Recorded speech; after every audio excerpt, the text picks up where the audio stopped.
Let me ask you a couple of other questions, because why not? I'm the moderator here, so please indulge me. You come from technology. You've been in the insurance space for 9 years, almost 10, almost a decade.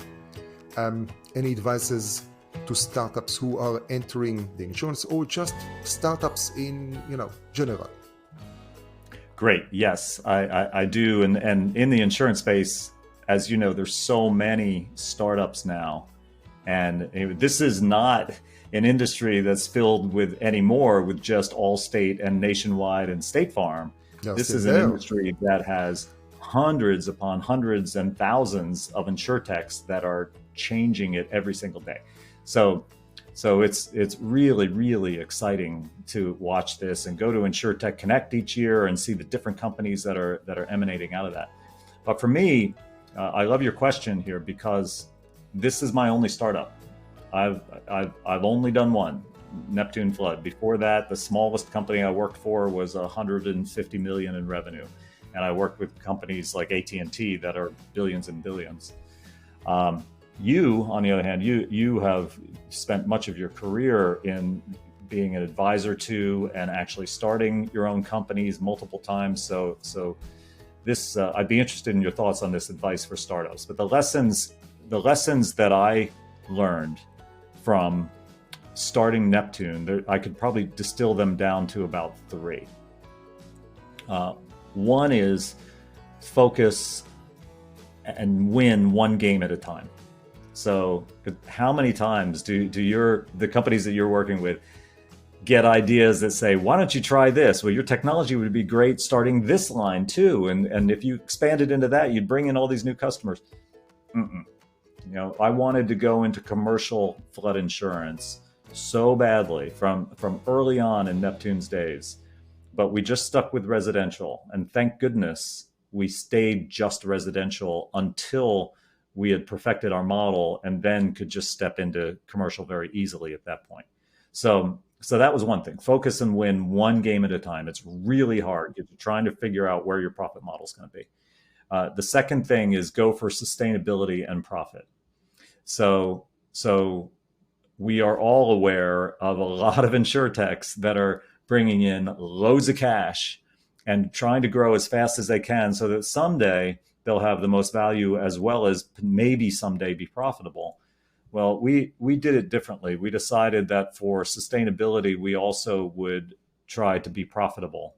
And I felt like that was the best thing for my employees, for the people that work at Neptune, and also for our customers, because they want to know that Neptune's going to be around when they renew their policy next year, hopefully, or have a claim.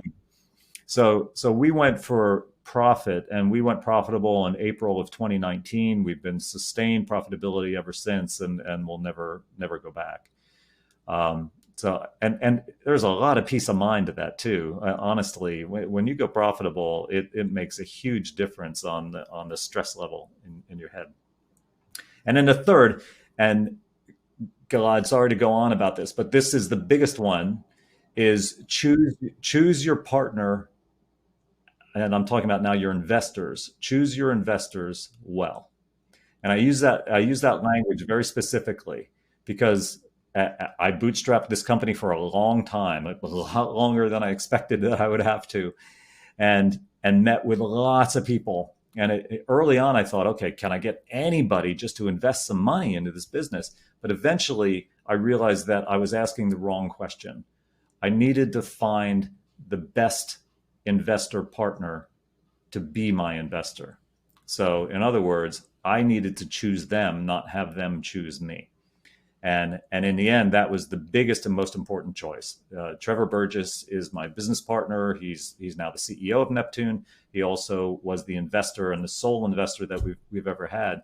But he's brought so much value to the business by picking him, and therefore his knowledge and his energy in coming into the business. That was instrumental. And you can either take your business down and doom it, or you can really accelerate and propel your business forward by choosing your investor. And I feel very lucky to have made that decision for my one startup. So there is so much to process here.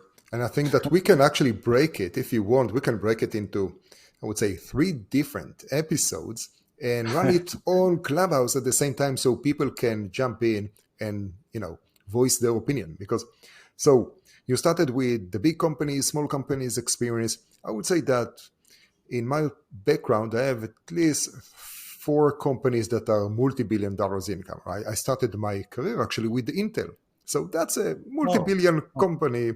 Later, Yahoo, Hearst Publishing, Farmers, all of them are in the, Yahoo when it was actually still in the billions. Although having said that, my first startup was before Intel, and that was, we had 1,000, 100,000 at best. But jokes aside, yeah, absolutely correct. The biggest thing that when I'm working with other startup, and I need to remind it myself when it's my own startup, it's focus.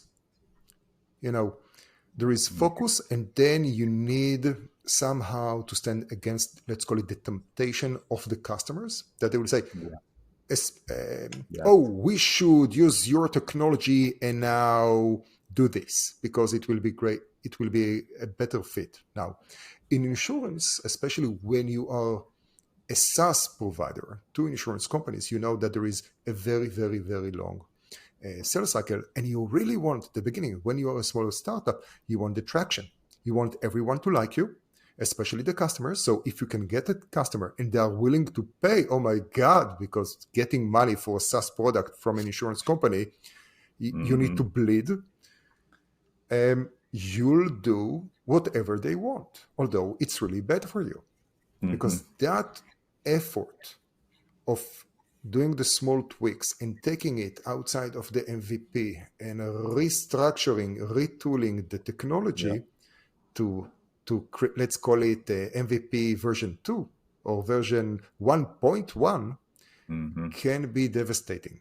Now, it's not the investment in changing or adding another feature. It's more about the brand and your value proposition, because now it's confusing.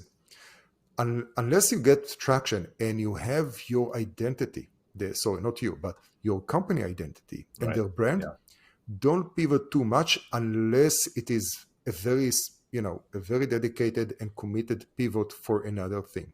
Once you get that concrete, then create new product, new services. Right.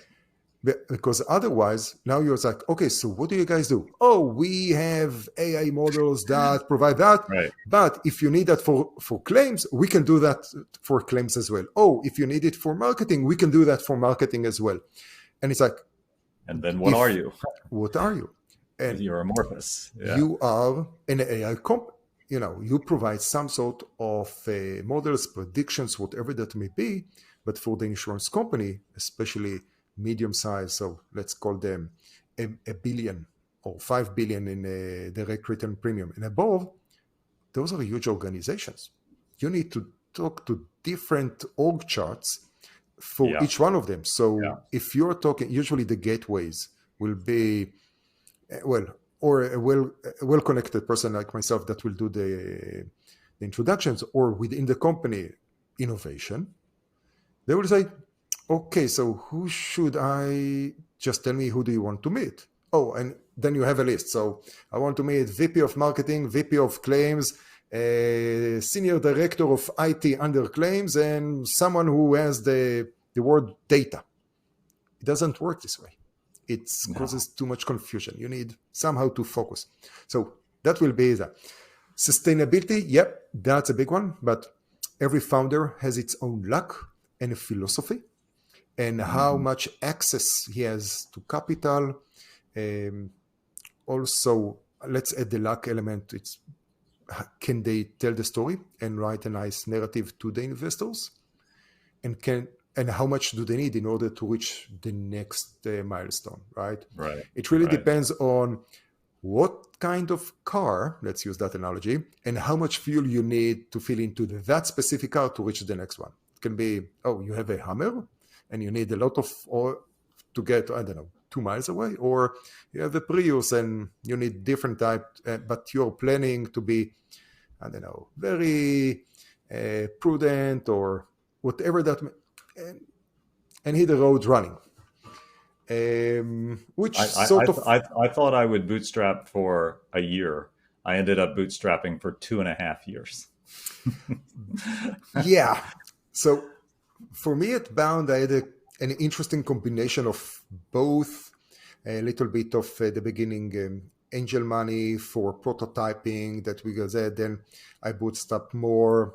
And finally, when I was in a position that I really needed, because we had customers, so that was just as COVID just started, and we had these contracts, and all the customer, and we had, had to do, well, basically triple the size of the engineering team to support those products. And we had great investors, and then all those, contracts and the people disappeared, basically budgets, uncertainty of April and May.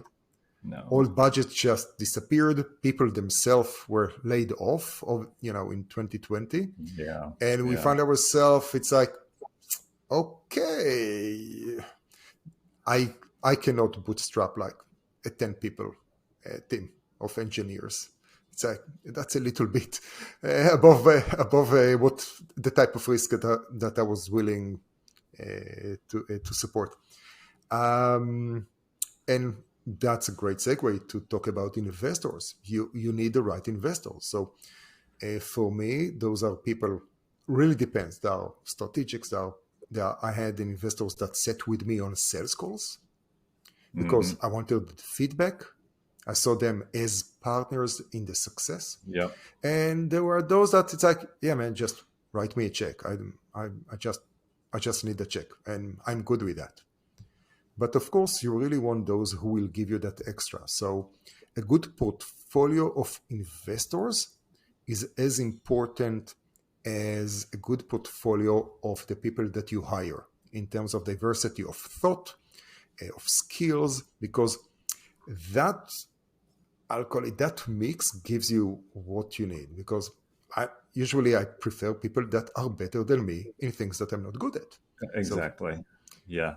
Well, and a lot of the time, and this certainly happened with me, with choosing the investor that I chose, they bring a lot of really good people based on their previous experience and previous networks that say, oh, well, if you ever do something again in the future, we want to work with you. So we got some incredible talent that I never would have known these people, but Trevor was able, through his prior experience, to bring people into Neptune that were just absolutely brilliant people.